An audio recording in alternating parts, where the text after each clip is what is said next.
বাইরে কোনো একটা ইট কোনো বেরোয় না, এমন গাছ দিয়ে ভরে রেখেছে। আর আপনাদের ক্যামেরা ঘোরানোর পর দেখতে হবে চারিদিকে প্লাস্টারের মতো ঘিরে রেখেছে। কিন্তু এখন সব বন দেখবে বাবা আছে, এবার হই হই কান্দ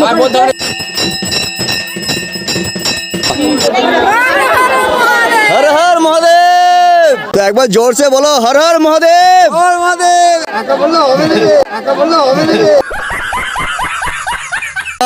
আমি এইটা বুঝতে পারছি না যে বাবার প্রসাদ গ্রহণ করতে এসে এনারা কেন এতটা লজ্জা পাচ্ছেন বাবার নাম নিতে। Hello friends, welcome back to my new blog. So কেমন আছো তোমরা সবাই? আই হোপ তোমরা সকলে ভালো আছো। তো আজকে এই মুহূর্তে আমি চলেছি আমারই গ্রামে প্রায় 800 থেকে 1000 বছরের পুরানো আশ্চর্য ধরনের এক ঐতিহ্যবাহী শিব মন্দিরে চলছে পুনঃপ্রতিষ্ঠার অনুষ্ঠান। সো ভিডিওটি স্কিপ না করে দেখতে থাকো। বন্ধুদের কাছে একটা ছোট্ট রিকোয়েস্ট, যারা এখনো পর্যন্ত আমার চ্যানেলকে সাবস্ক্রাইব করোনি তো ফটাফট গিয়ে সাবস্ক্রাইব করে দাও। একটা বহু লোকের সমাগম হয়েছে, তো টোটাল অনুষ্ঠানটা আজ তোমাদেরকে আমি তুলে দেখাবো। চলো যাওয়া যাক, তাই তো বাবু? বন্ধুরা, মূল ভিডিও যাওয়ার আগে চলো তোমাদেরকে আগে এই মন্দিরের পারপাসটা একটু ঘুরিয়ে দেখাই। চলো যাওয়া যাক।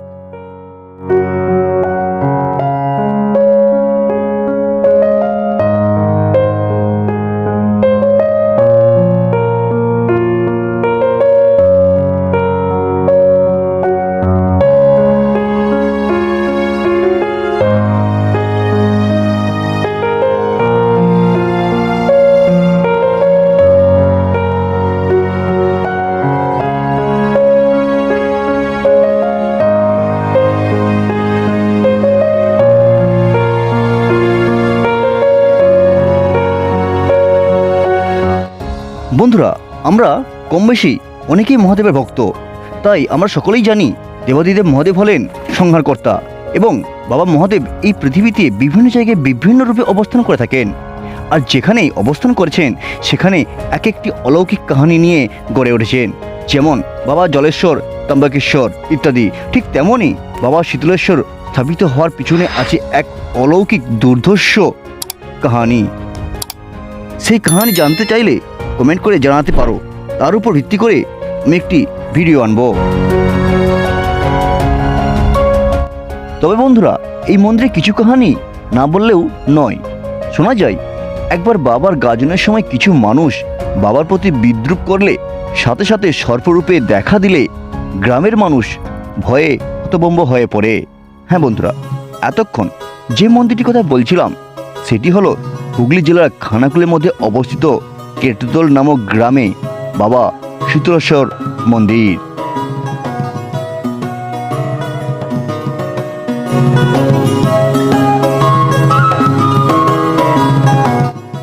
তবে শোনা যায় বাবার মন্দির বেষ্টিত এই বড় বড় বৃক্ষগুলি হলো বাবার রক্ষা কবচ, যা এই বিশাল গুড়ি বিশিষ্ট কাণ্ডগুলির মধ্যে বিরাজমান বাবার সর্পের রাজত্ব। তাই তো বাবা শীতলেশ্বর আবির্ভাব সময়কাল থেকেই বৃক্ষবেষ্টিত মন্দিরের বিশাল গুড়ি বিশিষ্ট কাণ্ডগুলিকে আজও গ্রামের মানুষ কাটার সাহস পায় না। আজকে সেই মন্দিরে হতে চলেছে বাবার পুনঃপ্রতিষ্ঠা। সেই পুনঃপ্রতিষ্ঠা করার জন্যই গ্রামের মানুষ স্বতঃস্ফূর্তভাবে মহা আনন্দের সহিত কাজে হাত লাগিয়েছে এই গ্রামের মানুষ।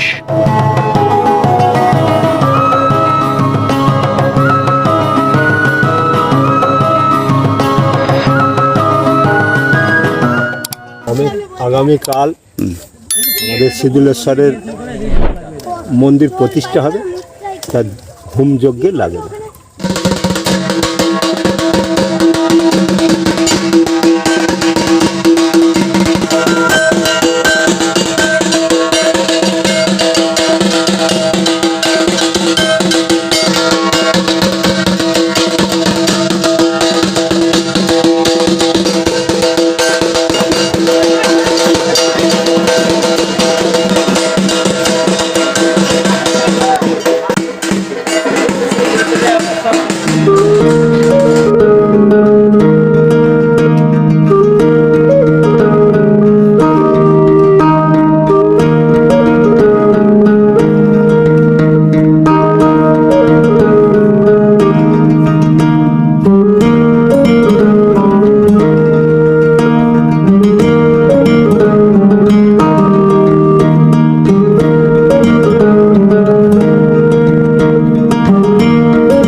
জ্ঞান পূজা ভগবান নমস্তে ওম বৈষ্ণ সর্ববর্ণয়ম সর্বগন্ধব শুভ পুরুষো ধ্বজস্তস্য তস্मै নিত্যং নমো নমঃ।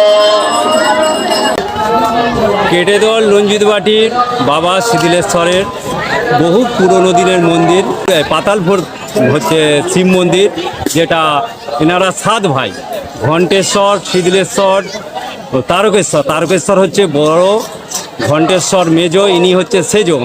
বহুত দিনের, আজ 500 বছর আগেও হতে পারে সেসব। ইনি হচ্ছে এক বটগাছের তলাতে লুকিয়েছিলেন, সেখানে সংস্কার করে বটগাছ তলাতেই ওনাকে হচ্ছে পুজো অর্চনা করা হতো। এ হতো আগের যে পুরোহিত ছিলেন উনি গত হয়েছেন, এখন নতুন পুরোহিত ওনার সম্পূর্ণ প্রচেষ্টায় এবং গ্রামবাসীর সহযোগিতায় নতুন করে মন্দিরটাকে পুনরায় সংস্কার করা হয়েছে এবং যজ্ঞ করা হচ্ছে।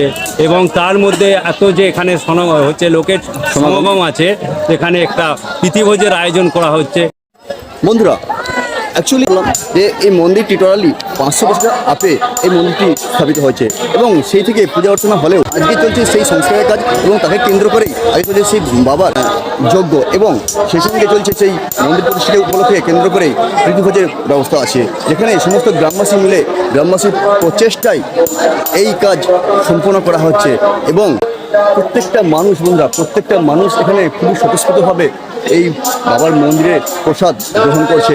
তো চলো এখন আমি তোমাদেরকে সেই চিন্তায় সেই সময়টাই তুলে দেখাবো। তো বন্ধুরা, দেখতে পাচ্ছ যে এখানে অলরেডি সেই প্রসাদ রান্নার ব্যবস্থা এখানে চলছে। এখানেতে অলরেডি বহু এখানে প্রসাদ রান্না হয়ে গিয়েছে এবং সেই সঙ্গে দেখতে পাচ্ছ যে টোটাল যে মানুষের সমাগম নিয়ে এসেছে এখানেতে বাবা প্রসাদ গ্রহণ করার জন্য। তো দেখতে পাচ্ছ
এখানে সব মানুষের আগেকার মানুষের ফটোস্পট যেটা জানা যাচ্ছে, এখানকার মানুষ এখানে পাতাল ঘুরে উঠেছিল। পাতাল ঘুরে ওঠার পর এখানে হচ্ছে এই শিবের মাথায় মণি ছিল, এখানে মণি ছিল এবং সাধু ছিল। সেই মণিটাকে এখান থেকে তুলে নিয়ে চলে যায়। তুলে নিয়ে যাওয়ার পর সে নাকি খানিকটা দুটো মারাও যায় এবং মণি এখানেও নিয়ে চলে আসে দেবতা। এখানকার লোকে স্বপ্ন দিয়ে জানায় আমার মণি আমার কাছে রয়েছে এবং কেউ পাবেন এই স্থান থেকে। এবং এই মন্দিরটা পুরো বট গাছ দিয়ে প্লাস্টারের মতো ঘিরে নিয়েছে। বাইরে কোনো একটা ইট কোনো বেরোয় না, এমন গাছ দিয়ে ভরে রেখেছে। আর আপনাদের ক্যামেরা ঘোরালে পরেও দেখতে হবে চারিদিকে প্লাস্টারের মতো ঘিরে রেখেছে, কিন্তু বাইরে একটি শেকড় না বাইরে। যাবদাই মাঝখানে কাকে রং করা হয়েছে, পাথর করা হয়েছে, ভেতরে কোনো একটাও শেকড় নেই, যত শেকড় ওর বাইরে। এখানে রং করার পরে এই অনুষ্ঠান করা। ধন্যবাদ আপনাকে। আপনার নাম? আনন্দ চক্রবর্তী। আমি এখন পুরোহিত। বন্ধুরা, এই মন্দিরে প্রকৃত কি ঘটনা ঘটেছিল তা আমরা জেনে নেব এই গ্রামেরই সব থেকে পুরনো এক ঠাকুমার কাছ থেকে। তো চলো শোনা যাক।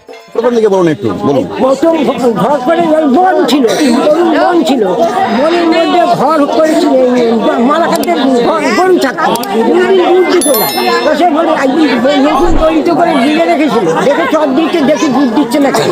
তখন কি করছে, আড়ালতে বলে দেখবে বাবার বন ভাঙা করে চলে যাচ্ছে বনকে, বনের ভিতরে সেই সোজা চলে গেছে সে মানুষ গেছে। বনকে মানুষ যে দেখছে কি না বাবার চারিদিকে পা দিয়ে দুধ বাবার মাথায় পড়ছে। তখনই সব বন কেটেছে, বন কেটে তখন বাবাকে বার করেছে, বার করে তবে ইট পুড়িয়ে বাবার ঘর করছে, ঘর করে দিয়েছে। ঘর করে বাবার দরজা বসাবে, এবার দরজা বসাবে, তখন দরজা বসাতে যাচ্ছে, দরজা বসে দিয়েছে, ওটাকে ফেলে দিয়েছে। আর তারপর বাবার ঘর চারা চারা গাছ গাছ হয়ে গেছে। এগুলো আমাদের এখন জানা গেল যে বাবা এখানে আবির্ভূত হয়েছেন, তারপর থেকে এই গ্রামবাসীরা মিলে এখন বাবার বাড়িটা করে দেওয়া হয়েছিল। সব বন কেটে বাবা আছে, এবার হই হই কান্দ মালাকারদের বললি দুধ মালাকারদেরই বলুন, অরুণ বন ফাঁকা করে ইয়ে করে কুড়িয়ে কুড়িয়ে বাবার ঘর তারপরে বাবার বাড়িটা বানিয়ে দেওয়া হয়েছে, মন্দিরটি বানানো হয়েছে। বানিয়েছিল, এখন ছোট তো ছোট করে হয়েছিল, অনেক দিনের কথা তো। এখন তো বাবার প্রচুর গাছ, গাছ একটাও ভেঙেও পড়ছে না, আর কিছু কেউ কাটতেও পারছে। হর হর মহাদেব। এখানে কাকু, এখানে তোমরা এখানে বাবার প্রসাদ গ্রহণ করতে আসছো তো? তো একবার জোরসে বলো হর হর মহাদেব। হর মহাদেব।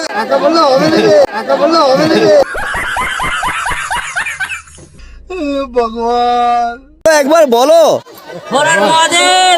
বাবার প্রসাদ খেতে আসছো অথচ হর হর মহাদেব বলতে লজ্জা পাচ্ছ নাকি? কাকিমা বলো, একবার বলুন তো হর হর মহাদেব। কাকিমা হাসছেন। कौन है ये लोग? আচ্ছা আচ্ছা, আরে বাপরে, দেখি এখানে কি বলে। এখানে আমার দিদি বৌদিরা আছে, ওখানে তো আপনারা এসেছেন বাবার প্রসাদ গ্রহণ করতে। একবার জোরসে বলুন হর হর মহাদেব। জাস্ট বন্ধুরা, আমি এইটা বুঝতে পারছি না যে বাবার প্রসাদ গ্রহণ করতে এসে এনারা কেন এতটা লজ্জা পাচ্ছেন বাবার নাম নিতে। যাই হোক, হর হর মহাদেব, হর হর মহাদেব, হর হর মহাদেব, হর হর মহাদেব,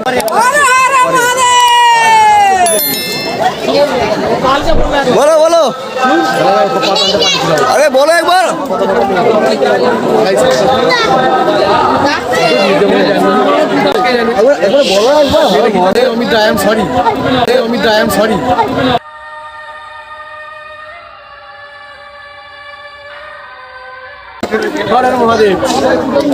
এখানে দাদা বলছে যে পেটে কিছু নেই, আই এম সরি, মানে বাবার প্রসাদ গ্রহণ করতে আসছে অথচ বাবার নাম দেখে লজ্জা পাচ্ছে, কেউ দিচ্ছে না। অন গড, এরাও আসে বাবার গাজন দেখতে, বাবার অনুষ্ঠান দেখতে, জাস্ট নিজেকে কি বলবো বুঝতে পারছো তোমরা। জয় শিব শম্ভু, হর হর মহাদেব। বন্ধুরা, এতক্ষণ দেখিয়েছি বাবার পূজা ও মন্দিরের বিবরণ ও প্রসাদ গ্রহণ, এবং এবার দেখাবো বাবার আরতি পর্ব, এবং সেই আরতি পর্বে গ্রামের মানুষের উচ্ছ্বাসের ঢল। চলো।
বন্ধুরা শেষ করছি ভিডিওটা এখানেই।